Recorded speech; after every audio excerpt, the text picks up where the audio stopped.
Neighbor Horror Stories. Volume 1, The Haunting of Apartment 305. Part 2, Discovering Secrets. The days after that second note were a foggy blur of nerves and lack of sleep. I couldn't shake the feeling that someone, or something, was watching me. That each creak and whisper in the old building held a message meant just for me. I went about my routine in a daze, eyes darting over my shoulder whenever I left the apartment, always expecting to see that pale, empty face from 305 lingering in the shadows. But for days he was nowhere to be found, and the silence almost made things worse.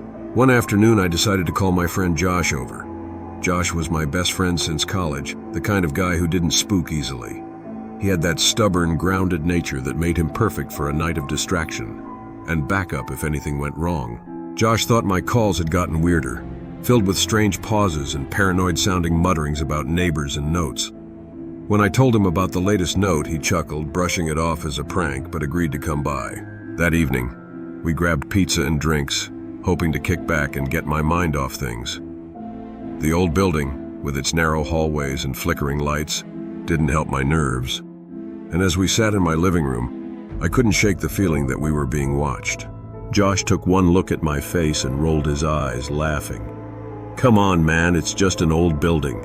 These places make all kinds of noises. Besides, if he's really bothering you, maybe you should just knock on his door and sort it out." I laughed, but it sounded hollow. "I don't know, Josh. It's not just noise, there's something seriously wrong about that guy." His expression softened. "All right, how about this? Why don't we go check it out together? We knock, see if he's actually there.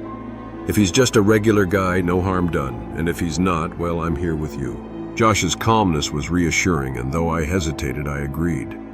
With the two of us standing side by side, maybe I could face whatever was on the other side of that door. As we stepped into the hallway, I noticed how quiet everything was. The usually distant sounds of old pipes and faint voices from other floors seemed to have vanished, leaving only our footsteps echoing off the walls. The air felt colder, as though someone had left a window open.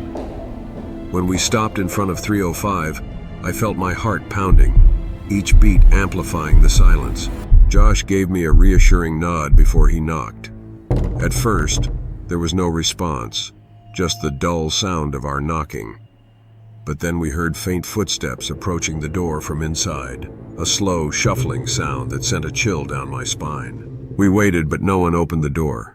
The footsteps had stopped, and now I could feel the silence pressing in on us. I wanted to walk away, to forget about everything, but then Josh reached out and pushed the door. To our surprise, it was unlocked, creaking open to reveal the dark interior of 305. Inside, the place felt abandoned. The faint, musty odor of old wood and dust filled the air, along with an odd metallic smell like rusted iron. There was barely any furniture, a few chairs, a small table near the window. But it was the walls that made my blood run cold.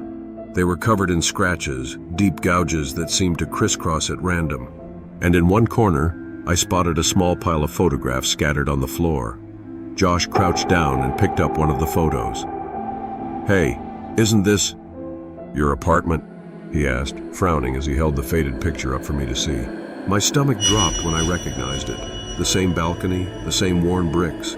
But in the photograph, there was a dark shape in one of the windows, like a shadowy figure watching from behind the glass. "Where did he get this?" I whispered, unable to look away. My hands trembled as I picked up another photograph. This one was from a different angle, but still of my apartment. Each photo had the same eerie figure in the background, as though someone had been standing there watching me. "Dude, this is seriously messed up," Josh murmured, putting the photos back on the floor. We both jumped as the door suddenly creaked shut behind us, making a loud, echoing thud. We turned around only to find ourselves in pitch darkness, the hallway light that had filtered in now gone. I grabbed Josh's arm, barely able to breathe as we backed toward the door. But just as we reached for the handle, a low, raspy whisper filled the room. "Leave." It was a single word, but it felt like ice slipping down my spine. The voice was so close, as though it was right next to my ear. Josh's hand tightened around mine as we stumbled back into the hallway, pulling the door closed behind us. We didn't speak for a few minutes, just stood there, staring at the door, trying to process what had just happened. Finally, Josh broke the silence. "Okay, I don't know what that was, but I'm not going back in there," he said, his voice shaking. I didn't argue. We headed back to my apartment, locking the door behind us and sinking onto the couch, trying to regain some sense of normalcy. Josh tried to rationalize it, chalking up the photos to some sick obsession or prank, but even he seemed unnerved. I could see the uncertainty in his eyes, a rare flicker of fear. The following night, I stayed at Josh's place, hoping distance would ease my nerves. But as I packed an overnight bag, I found something that made my blood run cold. There, tucked between my clothes, was one of the photographs from 305, a picture of my balcony, with that same shadowy figure lingering in the window. I hadn't taken it with me. I was sure of that, which meant that somehow someone had slipped it into my belongings without me noticing. When I showed it to Josh, he went pale. "Look, man, I don't know how this is happening," he whispered, his voice barely steady. "But whatever is going on, it's not normal. We decided to bring in someone else, someone who might understand what was happening." Sarah, the grad student from down the hall, was known for her fascination with the paranormal. I didn't usually buy into that stuff, but at this point, I was desperate. Sarah was more than eager to help. She listened with wide eyes as we recounted everything that had happened. The notes, the strange sounds, the photographs.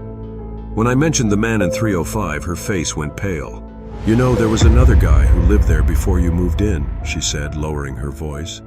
"His name was Mark, I think. He just disappeared one day. No one knew where he went, and he left all his stuff behind. They say his family tried to contact him, but he never answered." The revelation felt like a punch to the gut. Was the man I'd seen Mark? Or was it someone or something else entirely? That night I couldn't sleep. Sarah's words echoed in my mind, mingling with the memory of that whisper, that raspy voice telling me to leave. I lay in bed staring at the ceiling, listening to every creak and rustle in the dark. Hours passed, and eventually I drifted off, my mind heavy with questions. Then around 3 in the morning I woke up to a sound outside my door. Footsteps. Slow, dragging footsteps like someone was shuffling just outside. I held my breath, heart pounding as I listened, trying to convince myself it was just my imagination. But then I heard it. 3 soft knocks, each one louder than the last. And in the silence that followed, a low, raspy whisper seeped through the door, chilling me to my core. "Come out, Matt." I lay there, frozen, too terrified to move, knowing that something was waiting just beyond that door. The haunting continues. Stay tuned for part 3.